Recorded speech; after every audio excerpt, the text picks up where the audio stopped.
All right, it's our last Monday on the Rick Corey Sports Special, and yeah, he should be smiling because he's a state champion again. But Loren Montgomery, the head football coach of the Bixby Spartans, 10 of the last 11, 7 in a row. And from what I saw in a newspaper article, you were exhausted when this one was over. I understand. How you feeling this morning?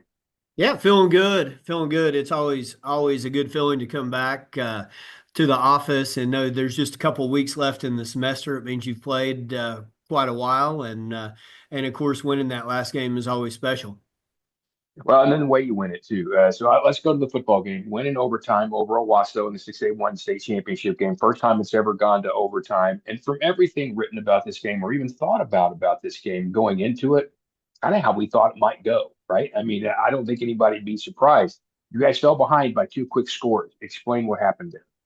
Well, Owasso is extremely explosive, and so they came out and got loose a couple of times, with some of their very talented skill guys, and credit them. They had good schemes, good game plan, and executed extremely well.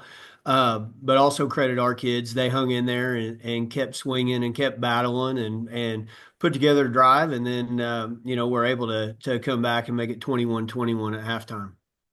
Sometimes when that happens, as you said, really explosive guys. I mean, sometimes a guy's going to make a play. Sometimes teams will change some things and do some scheming things different. Were there any different things in that first quarter? Well, of course, there were some I guess wrinkles Wrinkles? Yeah. that both teams probably had, and some of those hit and on both sides really, but really two heavyweight teams, two well coached, two very talented teams going at each other, making some plays, and we knew going into it that we were going to have some luck. And we were going to have to protect the football, and we were going to have some of our best players make big plays. And credit our guys, they really did. Early in the first quarter, Blake Hogshooter, one of our big playmakers, was injured, and credit a whole bunch of our guys for stepping up and adjusting and being able to make plays without him on the field. And when you get down like that, you've got a team that does, like you said, swing back. And they've had more than one of those instances this year when something like that can happen. You're not behind very often. But when you are, take me inside the huddle. What are those kids like during that time? I know you build confidence in them.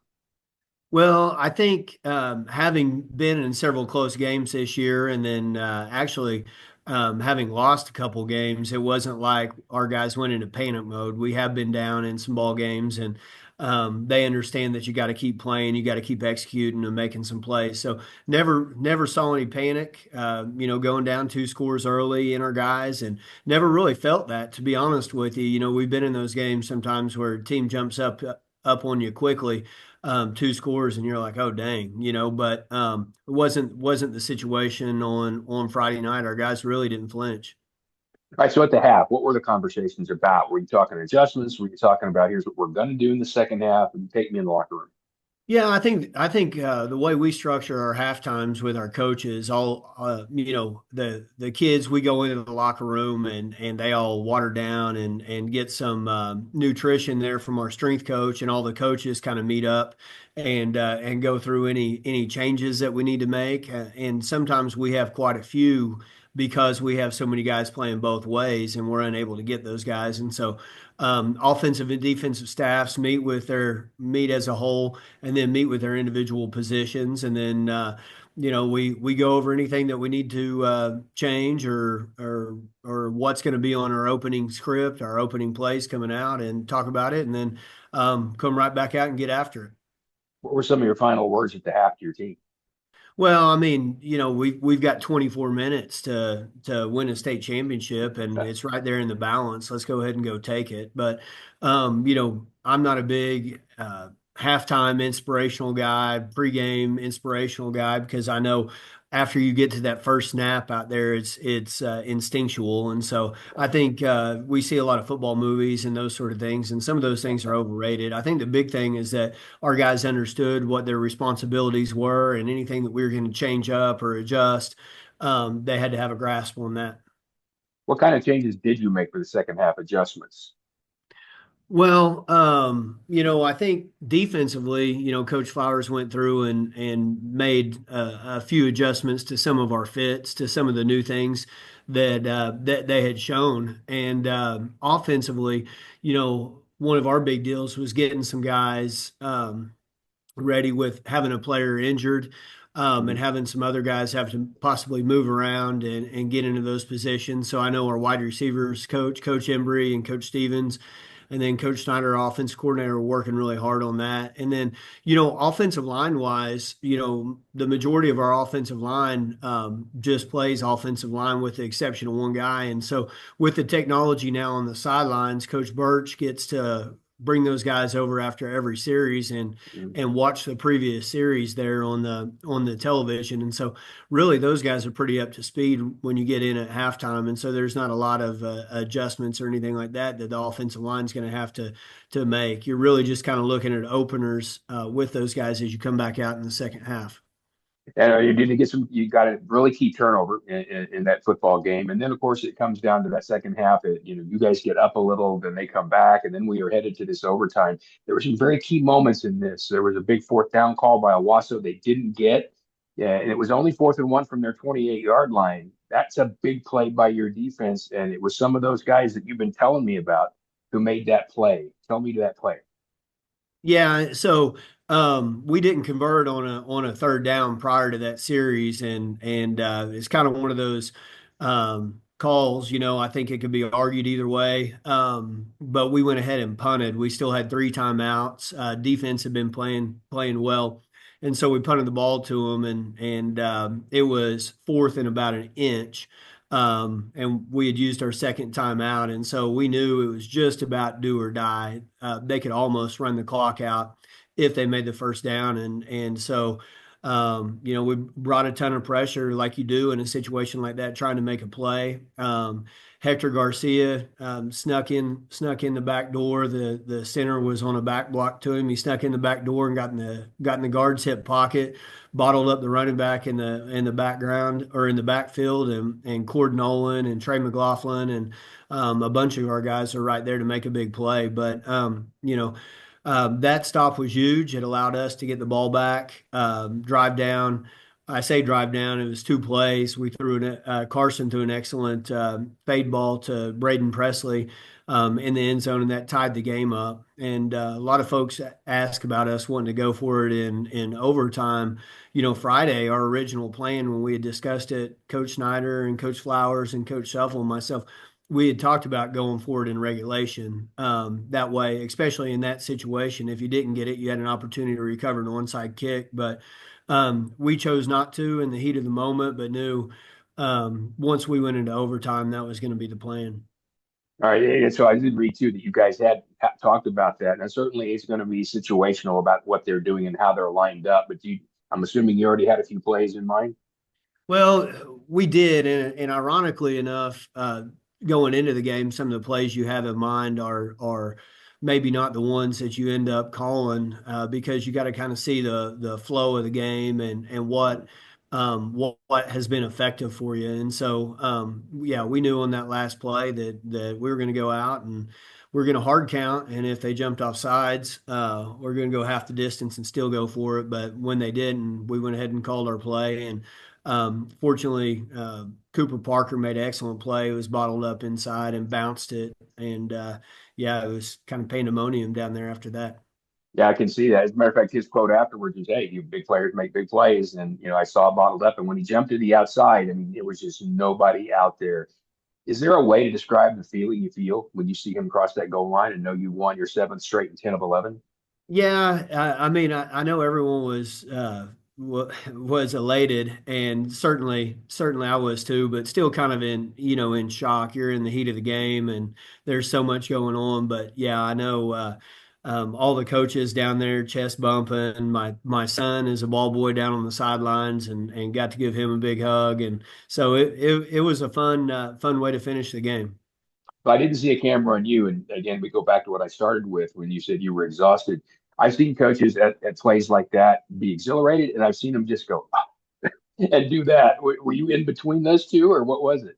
Well, there's so much that goes into a football season, and the season is so long, and I think no matter what the outcome, you're always kind of just spent at the end of those championship games, win, lose, or draw, and that's kind of how you feel. But I was just thrilled for our guys. I think it's I'd said that it was kind of a microcosm of our season being, up and down and just kind of all over the place. And our kids hung in there and battled and withstood a little bit of adversity like you have to in big games. Our coaches, from all season long, off season to getting beat week 0 to getting beat week 10, I thought they did a good job of being steadfast and holding our kids accountable and coaching hard and continue to make improvements as the season went on.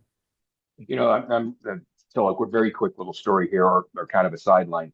I know the play-by-play guy at Alabama for many years, Eli Gold, and I asked Eli once when we were in a broadcast booth together about Nick Saban, and he said the one thing you never ask Coach Saban is never ask him to compare teams ever. I'm not going to do that, but I'm going to ask you about having all those new starters, and as you said, an up and down microcosm. Say up and down, you win a state championship. It's not like you guys lost 4 games or anything. You didn't. But you really had a bigger, I don't know, maybe challenge this year than before. Was it a different feeling with this group because of the youth and how many guys came along and had big roles, just like Hector that you talked about? Yeah, it really was. I mean, we knew going into the year that we weren't going to be as talented as we were in 2023. And not to take anything away from this group, it's just we had graduated some very, very good football players and probably our biggest senior class of veterans. And so we knew that that was going to be a challenge. But yeah, so it kind of did have a little bit different feeling. Just a group all year that was kind of inexperienced, I think maybe is the right word at all different aspects of the things you go through in the football season, whether it's playing in games, playing in big games, the way we practice, the way we you know really just everything. It was a young, inexperienced bunch, and so the coaches had to work their tails off, bringing that group along, and I think once we got to that last game, a lot of those guys, they're not really underclassmen anymore; they're veterans, and so Right. some of those guys stepped up and played like it. Yeah, you can certainly tell that. A couple of things on notes on players. Braden Presley, really at the end of the season. I mean, you just heard more and more about him. You told me middle of the season you really thought he was coming along, and the over-the-shoulder catch was, I mean, it was almost Willie Mays like on a basket. Great throw, great catch right there. How much did you see him develop late in the year? Well, still, I mean, even week 14 in the championship game, maybe his best game, and you still see him making plays that he wasn't a week ago in the semifinal game, and I think that will be a trend for him. He's obviously a good player, and we knew he was going to be a good player, but each and every week, he's more comfortable out there. I think he gets a step faster physically, as the season went on because he is getting healthy and because he is becoming experienced and confident. I thought it was a great picture or piece of video with all the Presley brothers standing there together afterwards. And you got to stand there and just beam and be proud. And like I said before, beg them to have more kids. Yeah, absolutely. Such an impactful family on our program, and you just absolute great kids. And Braden is no different. He's a good leader. He's a tremendously hard worker. He's got a smile on his face every day and super positive. And so, just proud of him and proud of the game that he had Friday night. A couple things before we finish up for the year. One of those is we want to thank Sunrise Cafe. This is sponsored by Sunrise Cafe, 101st and Sheridan. You saw Lauren's smile right there, right? You saw that. He knows what it's like at Sunrise Cafe. Randy Robbins and his folks actually got a hold of me early in the season and said, I want to sponsor Coach Montgomery. He wanted to be a part of what we're doing here. And as we mentioned, he's going to provide a $100 gift certificate for Coach Montgomery and his family to go over there and eat all the omelets you'd like to eat. You won't be able to do it at one trip, but you'll be able to go. And I want to say thanks to Randy, and I want to encourage you to try it. In my 40 plus years in radio and TV, I've never told you to try something I didn't believe I liked. And I'll tell you this, every time I've been to Sunrise Cafe, it's been fantastic. They're open 6 in the morning until 2:30 in the afternoon. It's a breakfast kind of brunch, if you will, and lunch area. They do a lot of things that are special, gigantic coffee bars. Not your average diner, trust me, it's not that, or even your average cafe. It's better than that. 101st and Sheridan, right next to the Sinclair. Thanks to Randy and his people.